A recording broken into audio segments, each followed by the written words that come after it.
शैतान जी बिस्मिल्लाहिर्रहमानिर्रहीम। जिथे भी पूरी सिंध में जिथे भी कबीला जड़ा आहिनि हिननि को हिन क़ुरान पाक को कोई वधिक ताक़तवर कोन्हे।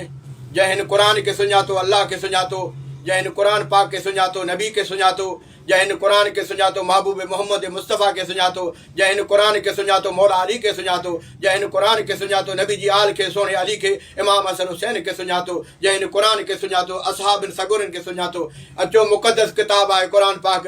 जिथे भी कबीला जहिड़ा आहिनि, जतो ही महर हुजनि या ॿिया के भी किथे भी जहिड़ा आहिनि, जतो हिन खे बि अपील कयां थो, महरनि खे बि अपील कयां थो, हिक ॿिए जा कूंधर जवान न मारियो। बेली को का शइ बि न रहंदो नालो अल्लाह जो।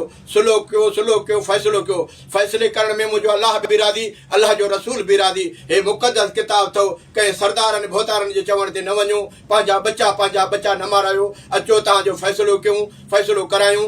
हे अल्लाह वारी मस्जिद आहे बंदर रोड सखर में। इन मस्जिद में अल्लाह जे घर में हिन क़ुरान जे हेठो तव्हांजो फ़ैसिलो करायूं। या दरगाह अमरोड शरीफ़ आहे, ताज महमूद अमरोटी जी उते मस्जिद आहे। उन मस्जिद में अल्लाह जे घर में क़ुरान जी भिक सां बीह करे क़ुरान जे मस्जिद अल्लाह जे घर में तव्हांजो फ़ैसिलो करायूं। अचो फ़ैसिलो कयो। बेली मुस्लमानो, जिथे भी मुंहिंजो वीडियो ईंदो, पैगाम ईंदो, जंहिं बि ॾिठो इन वीडियो खे, क़ुरान खे ॾिठो, क़ुरान खे सुञातो, अचो तारीख़ वठो, सरदार भोतार सभु हुजनि, उते फ़ैसिलो करायूं। नारे तकबीर, अल्लाह अकबर।